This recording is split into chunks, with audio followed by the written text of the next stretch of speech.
During World War II, resistance fighters, partisans operating behind enemy lines, faced conditions that tested human endurance to the limit. They had no steady supply lines, no modern tactical gear, and often only what they could carry on their backs. Yet archaeological discoveries in abandoned Eastern European villages and forest hideouts have revealed the remarkable ingenuity of these fighters. Compact survival kits containing tools and knowledge designed to sustain life under the harshest conditions. One kit, recently recovered from ruins in a dense forest, provides a rare window into how ordinary materials and clever improvisation enabled survival in life-or-death situations. Spend the next minute with this story, because understanding these kits is not just history. It's a lesson in practical survival that modern enthusiasts can adapt to their own preparations. From food preservation to fire making, these tools show a resourcefulness born of necessity, one that often surpassed the equipment issued to conventional troops. How partisans designed compact survival kits for extreme mobility. The essence of a partisan kit was mobility. Unlike regular soldiers, resistance fighters could not rely on trucks or supply convoys. Every item had to be lightweight, multifunctional and durable. Kits were usually carried in small packs or pouches, often hidden beneath clothing or strapped to belts. Archaeologists examining recovered kits found that each item served multiple purposes. Media Group. Archaeologists examining WWII's partisan artifacts, close-up of hands inspecting survival kit components, Stockware Distribute. Equally, a small knife for food preparation could double as a digging tool. A metal container for boiling water could also be used to store food, and a few carefully selected herbs or dried foods provided both nutrition and medicinal benefits. The arrangement of items was equally meticulous. Fragile components were wrapped in cloth to prevent breakage, while heavier items were packed in ways that kept them accessible without unpacking the entire kit. This level of organization reflects the extreme discipline and foresight of partisan fighters who had to operate with minimal mistakes behind enemy lines. Supply was never guaranteed. Allied drops, well, they were sporadic, and local caches could be raided at any time. As a result, partisans learned to rely on locally available resources. Wooden containers, cloth wrappings, bone tools, and simple cordage made from plant fibers were common.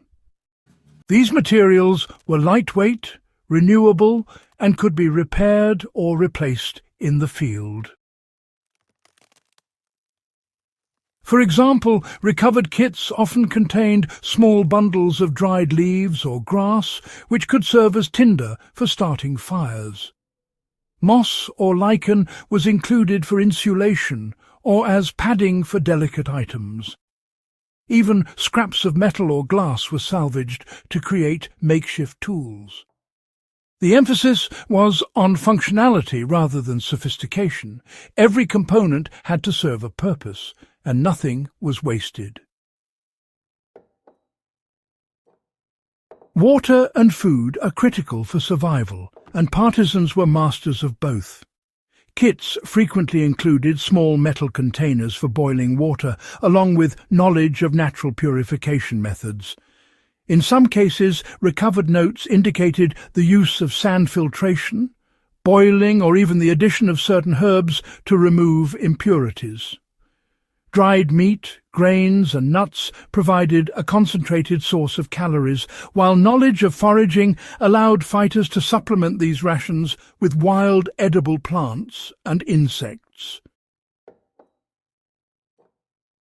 The most striking element of these kits, however, was the inclusion of compact snow and soil storage techniques.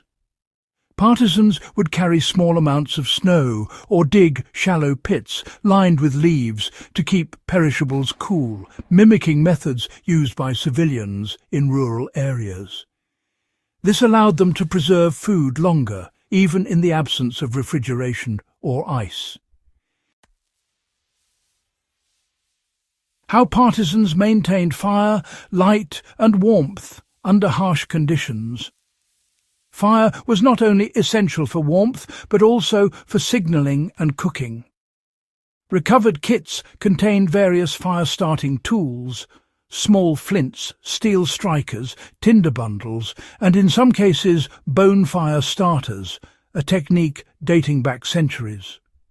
Partisans often improvised by using dried plants, resinous wood, or even thin shavings of fatwood to guarantee ignition in damp conditions. Simple metal containers could hold embers overnight, allowing a small smouldering fire to be rekindled quickly without the need to start from scratch. Lighting and warmth were closely intertwined.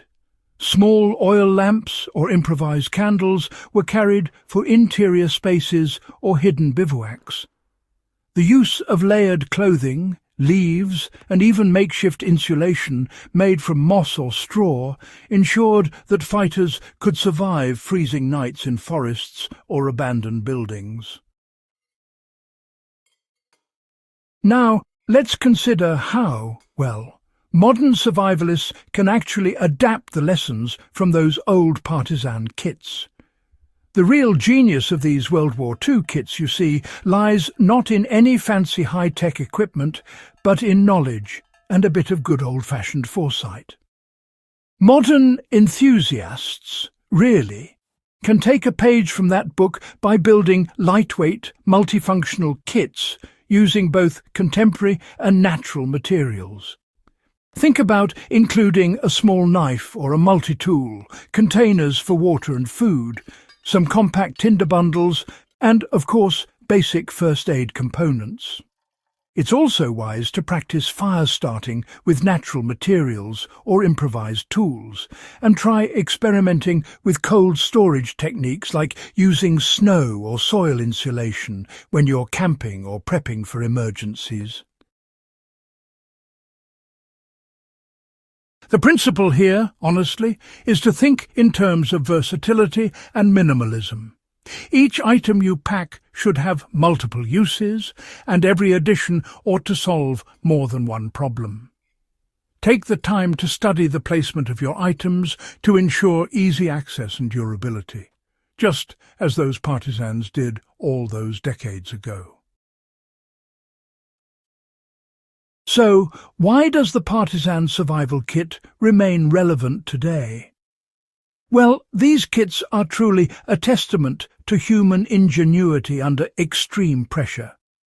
They show us that survival depends less on sophisticated technology and more on understanding the environment, improvising tools, and carefully managing resources.